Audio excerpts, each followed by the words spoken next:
Welcome back to my writer's room, everyone. I am Matt Wallace, YouTube's resident angry writer, and thank you for taking a few minutes out of your day to come hang out with me here in my angry, lonely little writerly sanctum. I always appreciate that. I really do. Me not being naked on the vlog is brought to you, as always, by our t-shirt of the day. Today I'm rocking my Viva la Lucha t-shirt, which I got out of my monthly Wrestle Crate box, which you can see me unbox over on my wrestling channel, Matt F. and Wallace, if you're into that kind of thing. Speaking of Lucha Libre and writers, if you want a good Lucha-themed yarn, Rancor, Life in Grudge City, is available for purchase right now. This is impromptu promotion that I'm doing right now. The book was just sitting over there. I was wearing the t-shirt, and it occurred to me I could shill the book. So I'm shilling the book. I'm very proud of this. I'm very proud of this book. Did it with a friend of mine, Keith Rainville, who owns From Parts Unknown Publishing. Also came up with the story behind this, and I'm very proud of it. It's got comedy, action, deep lucha libre themes. If you're into that, if you're not, it will make you a fan of masked Mexican wrestlers. I assure you. Available in print and ebook on Amazon. Just maybe go check it out. You got a minute. If you're intrigued. It is February 22nd, 2018. It's Thursday. You've almost made it. The end of the road is nigh. The end of the week looms large and glorious before you. Take another step and you're there, folks. You've done good. You've made it this far. I've drawn Hamshackle Pig in his pro wrestling gear, diving from the top rope onto his most hated and feared opponent, which is Matchstick Man, which is, I thought was a good gimmick for my limited illustrative abilities. I guess I just have pro wrestling on the brain because I shot three videos for my pro wrestling channel, Matt F. and Wallace, back to back earlier today. So I figured, why not? Why not?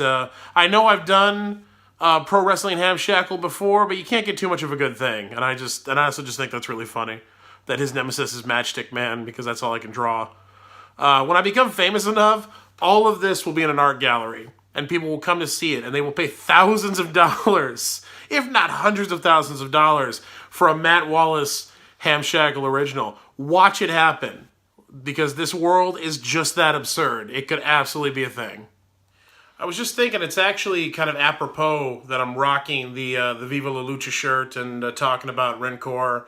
I'm actually in the early stages of working on a big new project that I can't say a lot about, but one of the many things about it that I'm really, really excited about, and there are many things about it to be excited about, but one of the core things is it's a story that will largely take place in Mexico, and it will be a largely Spanish language story, which I think is really cool. That got me thinking about something else when I started shooting this today, which is, I talk about Rancor, and I shill the book, and I talk working on this new project and telling people that I can tell about it. They all tend to, they think it's cool, but they all kind of tend to react like I have some sort of Mexican or Mexico fetish as a white dude. That's how a lot of people tend to respond to that.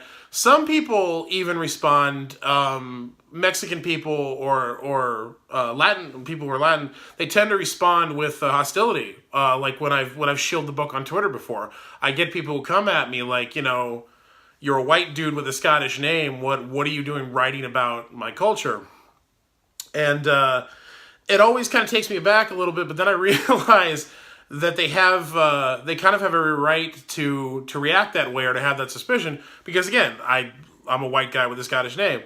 What people don't realize, because I don't really talk about it a lot, is that I actually come from a very mixed Mexican-American family. Like, half my family are fucking brown people from Mexico. Like, I'm on the white side of the gene pool. My dad was all the way white, and then my mother married a white dude. So I look very fluorescent, but that is actually my background. I grew up in Bell Gardens, which is, if you're not familiar, if you're not a BGer, that's basically, as Mexican as America gets, this side of the border.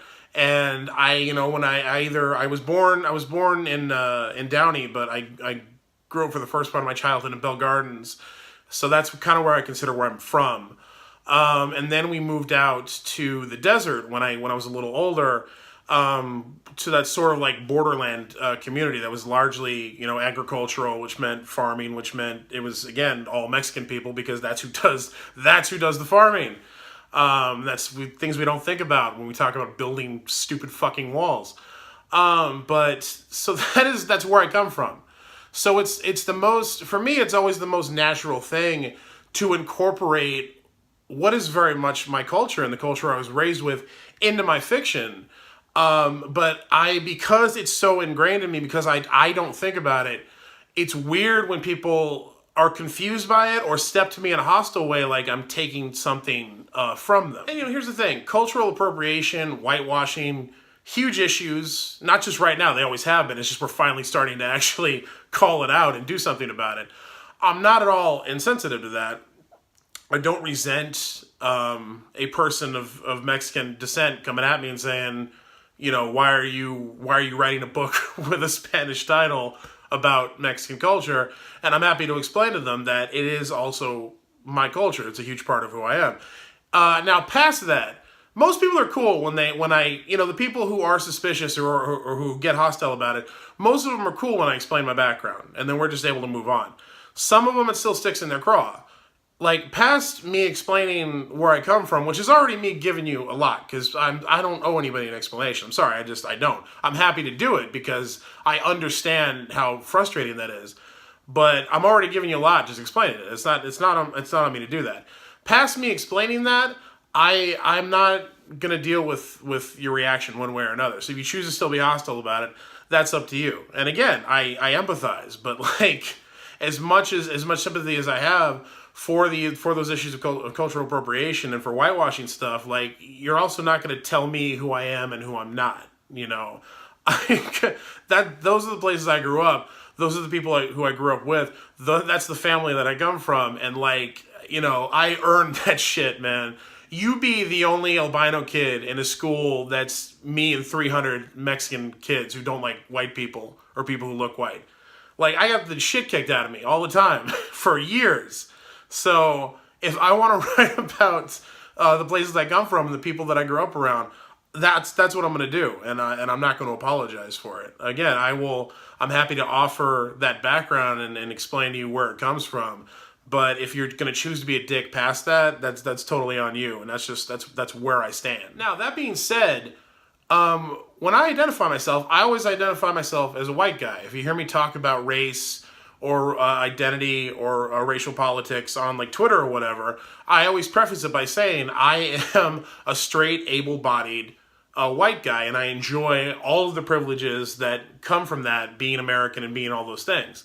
I readily acknowledge that. The reason I would never identify as Mexican is because I don't have to deal with any of the bullshit that people who very thoroughly look Mexican or who don't look white have to deal with. Like, I am aware of the privileges I have. I claim those privileges readily, and I'm also not going to reduce or minimize or take away from people who actually have to suffer for having brown skin or speaking with a Mexican accent or speaking Spanish.